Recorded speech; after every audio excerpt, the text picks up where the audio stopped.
இன்றைக்கு நாம் தியானிக்க இருக்கிற வசனம் சங்கீதம் 37ஆம் அதிகாரம் 4வது வசனம். கர்த்தரிடத்தில் மனமகிழ்ச்சியாயிரு, அவர் உன் இருதயத்தின் வேண்டுதல்களை உனக்கு அருளை செய்வார். கர்த்தரிடத்தில் மனமகிழ்ச்சியாயிரு.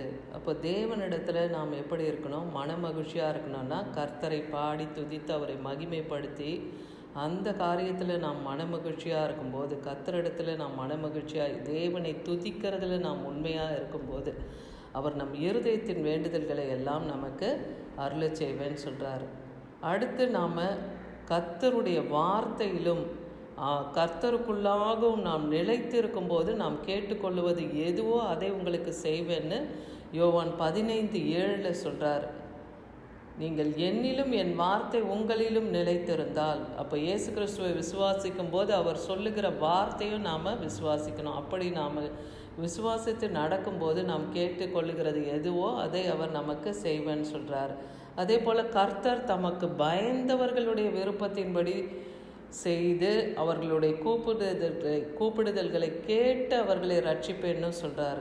கர்த்தருக்கு பயப்படுகிற பயத்தோடு நாம் இருக்கும்போது நாம் விரும்புகிற காரியத்தை கர்த்தர் செய்வேன்னு சங்கீதம் 145:19 சொல்லுகிறத பார்க்குறோம். அப்போ தேவ பயம், கர்த்தருக்கு பயந்து நடக்கிறது தான் ஞானத்தின் ஆரம்பம் இல்லையா? தேவனுக்கு பயப்படுகிற பயம் நம்முடைய இருதயத்தில் இருக்கும்போது கர்த்தர் நம் விருப்பத்தை நிறைவேற்றி நம்மை ரட்சிப்பேன்னு சொல்கிறார்.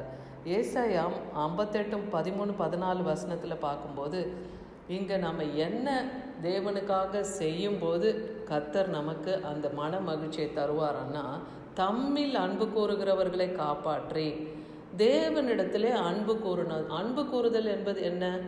கர்த்தர் நம்ம கொடுத்துருக்கிற 2 பிரதான கட்டளை, 10 கட்டளைகளை சுருக்கி 2 கற்பனையாக அதை கொடுத்துருக்காரு இல்லையா? ஒன்று, நீங்கள் கர்த்தரிடத்திலே முழு இருதயத்தோடும் முழு ஆத்மாவோடும் முழு பலத்தோடும் அவரிடத்திலே அன்பு கூறுவாயாக. இன்னொன்று, உன்னிடத்தில் அன்பு கூறுவது போல பிறனிடத்தில் அன்பு கூறு. இப்போ தம்மில் அன்பு கூறுகிறவர்களை காப்பாற்றுன்னு இங்கே சொல்கிறார் ஏசாயா 58:13. அப்போ தேவனிடத்தில் நீங்கள் அன்பு கூர்ந்து அவருடைய பரிசுத்த நாளான ஓய்வு நாளில் உங்கள் இஷ்டமானபடி நீங்கள் செய்யாமல், உங்கள் கால்களை விலக்கி உங்கள் வழிகளின்படி நீங்கள் நடவாமல், உங்களுக்கு இஷ்டமானதை செய்யாமலும் சொந்த பேச்சை பேசாமலும் அந்த ஓய்வு நாளிலே கர்த்தருடைய சமூகத்தில் நாம் மனமகிழ்ச்சியாக இருப்போமானால், கர்த்தருடைய பரிசுத்த நாளை மகிமையுள்ள நாள் என்று நாம் எண்ணி அதை நாம் மகிமை செலுத்துவோமானால் அப்பொழுது கர்த்தரில் மனமகிழ்ச்சியாய் இருப்பாய்ன்னு சொல்லப்பட்டிருக்கு. அப்போ தேவனை துதித்து பாடி மகிமைப்படுத்து. நம்ம வீட்லேயும் சரி, தனித்து நம்ம ஜெபம் செய்யும்போது தேவனை துதித்து பாடி அவரை மகிமைப்படுத்துவோம்.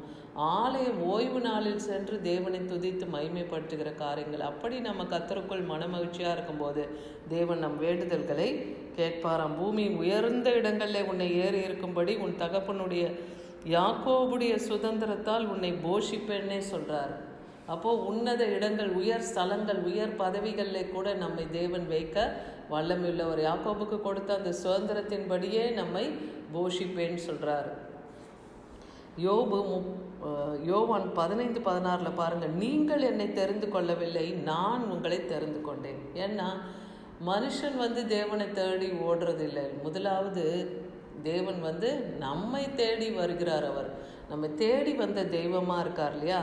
அதனால் நீங்கள் என்னை தெரிந்து கொள்ளவில்லை, நான் உங்களை தெரிந்து கொண்டேன்னு சொல்கிறார். என் நாமத்தினாலே பிதாவிடத்தில் நீங்கள் எதை கேட்கிறீர்களோ அது உங்களுக்கு கொடுக்கப்படும் சொல்கிறார். நீங்கள் கனி கொடுக்கும்படி உங்கள் கனிகளில் நிலைத்திருங்கள்னு சொல்கிறார். கனி கொடுக்கும்படினா ஆவிக்குரிய கனி 9 இல்லையா? அன்பு, சந்தோஷம், சமாதானம், நீடிய பொறுமை, சாந்தம், தயவு, இச்சையடக்கம், நற்குணம், விசுவாசம். இதெல்லாம் நமக்கு கர்த்தர் கொடுத்துருக்கிற 9 விதமான கனிகள். இந்த கனிகளில் நாம் நிலைத்திருந்து மற்றவர்களுக்கு அன்பாக நடப்போம், சமாதானத்தில் நம்ம நடப்போம், நற்பண்புகளை நற்கிரியைகளை காண்பிக்கிறவர்களாய், விசுவாசத்தில் நிலைத்திருக்கிறவர்களா, இப்படி நம்ம கனி கொடுக்கிறவர்களாக இருக்கும்போது கர்த்தர் நம் பேரில் அவர் எப்படி இருப்பார்? மகிழ்ச்சியாக இருப்பார். அதே போல் நாம் விரும்புகிற காரியம் எதுவோ அதை நமக்கு அவர் செய்ய வல்லமையுள்ளவர்.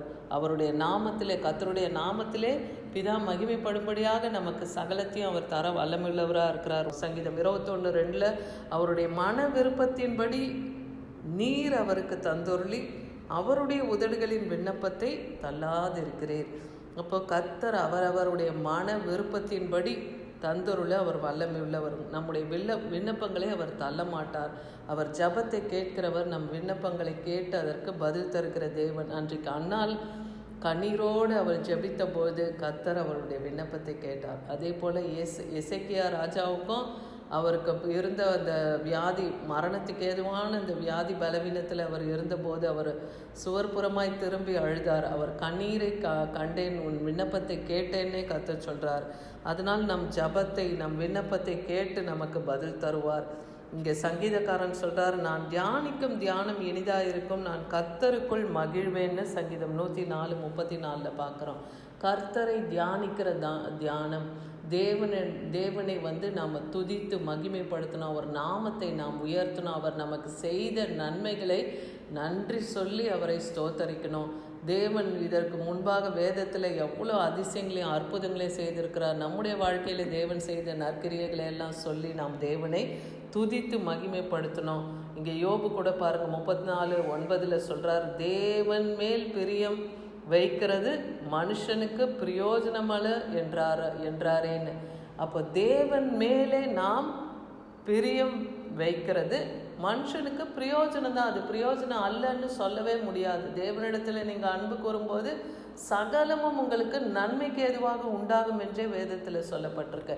அப்போ இன்னைக்கு கர்த்தர் கொடுத்துருக்கிற அந்த வார்த்தையின்படி நீங்கள் கர்த்தரிடத்தில் மன மகிழ்ச்சியாக இருக்கும்போது உங்கள் இருதயத்தின் வேண்டுதல்களை எல்லாம் கர்த்தர் செய்வார். அதை நாம் விசுவாசிப்போம். ஆமென்.